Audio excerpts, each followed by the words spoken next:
As you know, Cummins has moved all their parts from QuickServe Online, which is quickserve.cummins.com, over to parts.cummins.com.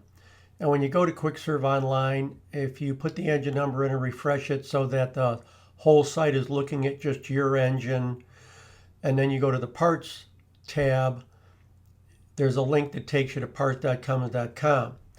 Now, we're going to start this out. I'm going to show you on the new engines that come out where you can find your after treatment ASTN number. And that's a number that has a couple letters in it and then some digits. And that is like a master number that all the other numbers are coupled into. So I'll show you how you take that number and you get started on your journey when you're looking for parts. So that's what this is about today, just to show you how to use the parts.com site to put this number in so that you can look up your DPF or your catalyst, or I'm going to show you an example of us trying to find an updated diesel particulate filter differential pressure sensor. And yes, it can be confusing, but it just takes a few minutes of reading and thinking and you can figure it out. So let's take a quick look. So if you go to, if you connect with Insight and go to the Features and Parameters module, under the very top, you'll see System ID and Data Plate. By default, all of these will have a plus to the left of them. Those are little toolboxes. If there's a plus to the left of them, if you click the plus, they will open up and show you more information. Under System ID and Data Plate, you used to only have calibration information, customer information, ECM, engine, system, and vehicle information. And now they've added after treatment information, which I am thankful for. And you can see they've got System 1 information, part number. And notice it's A, letter A, and then 3 numerals, 062, letter R, 3 numerals, 526. That's called the ASTN number. And that's kind of a master number that after treatment packages fall into. And there's many, many ASTN numbers. So what do you do with that number? How do you find your parts? Well, let's continue and take a look. So we're going to jump to parts.cummins.com, and up at the very top where you put all your numbers in, we're going to put that A062R526 and hit the search icon on the right, and what do we get? No results were found. Well, what's that about? Well, let me show you where you have to go because it's a little bit confusing. At the top of the screen, you see where it says products. I've got it in a green rectangle there.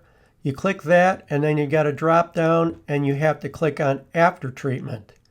And once you click on after treatment, you'll see a different search bar show up.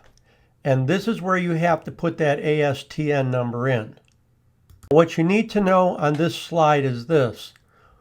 When we put that ASTN number in and hit search, it returned 550-8398. So this is a technical service bulletin, TSB 210074.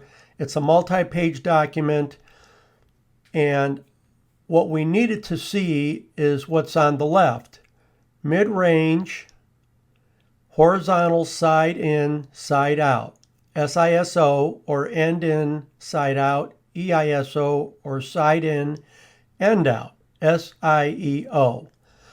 That's what we needed to find out for that after treatment 550-8398 part number. Now remember, we're trying to find the updated differential pressure sensor. So now we've identified what type of after treatment we have, and this is the mounting configuration. That's what the SISO is, EISO, and SIEO is how they put the thing together on a vehicle. Now we are jumping to another page on the same section.